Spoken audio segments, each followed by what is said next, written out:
अहिल्यानगर के save गांव में हिंदू जन आक्रोश मोर्चा पीड़ित नाबालिग को न्याय दिलाने की उठी मांग। महाराष्ट्र के अहिल्यानगर जिले के सेव गांव में नाबालिग हिंदू लड़की के साथ हुई घटना के विरोध में सकल हिंदू समाज द्वारा हिंदू जन आक्रोश मोर्चा निकाला गया। इस मोर्चे के बड़ी संख्या में लोगों का समर्थन मिला। सभा में विधायक संग्राम जगताप, विधायक मोनिका राजली, सागर बेग, आरपीआई पश्चिम महाराष्ट्र के उपाध्यक्ष नाना साहेब बागमारे और महंत राम महाराज जिंजुर के समेत कई गणमान्य लोग मौजूद रहे। वक्ताओं ने घटना की कड़ी निंदा करते हुए पीड़ित परिवार को जल्द न्याय देने और दोषियों के खिलाफ सख्त कार्रवाई की मांग की। साथ ही महिलाओं और बेटियों की सुरक्षा के लिए प्रशासन से ठोस कदम उठाने की अपील की गई। मोर्चे में बड़ी संख्या में नागरिक, सामाजिक कार्यकर्ता और विभिन्न संगठनों के पदाधिकारी शामिल हुए। त्या पोरीने स्वतःचा धर्म नाही बदलावा म्हणून तिने आत्महत्या केली। त्याच्याकडे तिचे व्हिडिओ असतील, तिला त्यांनी ब्लॅकमेल केला असेल। अशा आमच्या हिंदुत्ववादी तरुणीला आपण सर्वांनी न्याय दिला पाहिजे आणि तिला आर्थिक मदत केली पाहिजे अशी मी सर्वांना विनंती करतो। आणि या शेवगावमध्ये जे जेवढे हिंदुत्ववादी तरुण काम करताय त्या सर्वांनी ताईला आणि भैयाला जाऊन भेटा। ज्या ज्या पोरांना जो काही त्रास होत असेल प्रशासनाकडून ते आपण वेळोवेळी जाऊन ताईला सांगायला पाहिजे। आपण जोपर्यंत सांगणार नाही त्या समस्येचा हल होणार नाही ना। नगर सारख्या जिल्ह्यात पोरांना त्रास होत नाही, नगर शहरामध्ये भैयाला भेटतात ना, भेटतात, जातात, सांगतात, मग त्रास होणार नाही। आपण त्यांना सांगायला पाहिजे। कालची एक केस आहे 112 आज आपण जय श्रीरामचा नारा देतो, प्रभू रामचंद्राला आपलं दैवत मानतो, परंतु आज आपल्या भगिनी कुठंच सुरक्षित नाही। पुन्हा एकदा या शहरामध्ये कालच्या घटनेने सिद्ध झालेले आहे। त्या कुटुंबियांना भेट देत असताना तिच्या आजीचा आक्रोश बघितला, तिच्या वडिलांच्या डोळ्यातले अश्रू बघितले। खरं तर कमी वयामध्ये मातृछत्र हरपल्यानंतर आजी आणि वडिलांनी आज छोटा मोठा व्यवसाय करत असताना, यांचे शिक्षण करत असताना आणि आई गेल्यानंतर आपल्या लहान बहीण आणि भावंडांची जबाबदारी ही संध्या त्या ठिकाणी कुटुंबात पार पडत होती। ती शिक्षण घेत होती।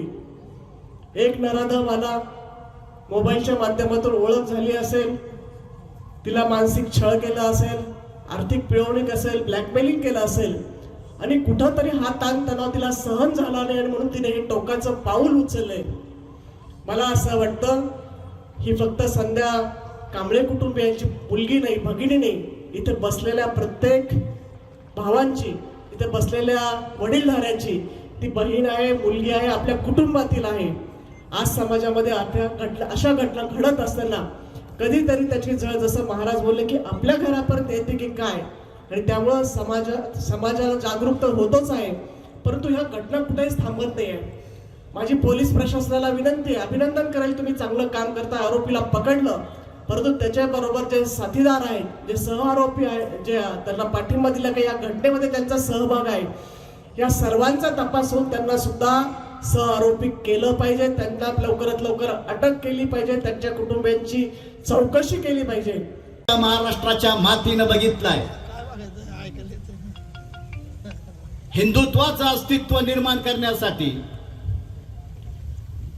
हिंदू धर्माचं रक्षण करण्यासाठी ज्या छत्रपती शिवरायांनी या महाराष्ट्राच्या मातीमध्ये हिंदुत्व पेरलं, त्या हिंदुत्वावरती घाला घालण्याचा या ठिकाणी जिहाद्यांचा प्रामुख्याने प्रयत्न चालू आहे। तो प्रयत्न आपल्याला मोडून काढायचा आहे। कारण संग्राम भैया, तुमच्यासारखी माणसं, अनेक आमदार या ठिकाणी जोपर्यंत सभागृहामध्ये या जिहाद्यांच्या विरोधामध्ये लक्षवेधी मांडणार नाहीत, तोपर्यंत खऱ्या अर्थाने ही व्यवस्था थांबणार नाही। ही भावना घेतली, ही भूमिका घेतली, ही मावशी फक्त तुमच्या कुटुंबाला न्याय मिळवून देण्याकरता घेतलेली आहे। आता इथं अधून मधून सारखं कोणतरी बोलत होतं,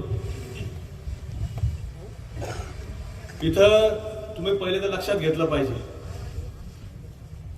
की आज कुठलीही निवडणूक नाही, कुठल्याही निवडणुकीच्या कामाकरता कुणी आलेलं नाही।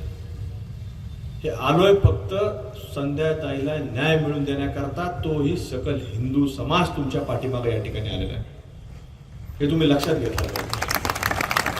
आणि जिथं जिथं तुम्हाला नाव दिसतं सकल हिंदू समाज, तिथं न्याय मिळूसपर्यंत ते थांबत सुद्धा नाही, तुम्ही लक्षामध्ये घ्या. त्यामुळे आज ज्या ठिकाणी तुमच्या मागे समाज उभा राहिलाय, तुम्ही लक्षात घेतलं पाहिजे, हे न्यायाचं पहिलं पाऊल हे आता टाकलं गेलेलं आहे. तुमची तो आरोपीत पकडला, काय काय व्हायचं ते सगळं होणार आहे, तुम्ही त्याची अजिबात चिंता करू नका.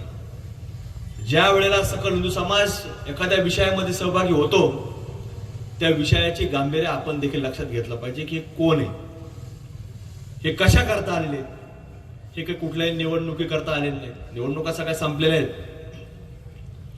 मोनिकाताई कशा करता आल्या, सगळ्या निवडणुका संपल्यात. निवडणूक करता कुणी आम्ही आलो नाही.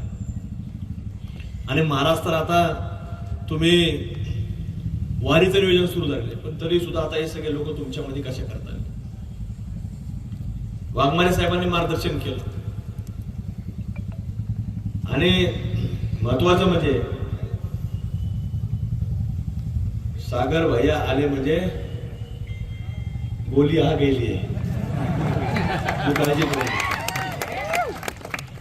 आमच्या काय थोड्या आयुर्वेदिक गोळ्या, थोडा वेळ लागतो.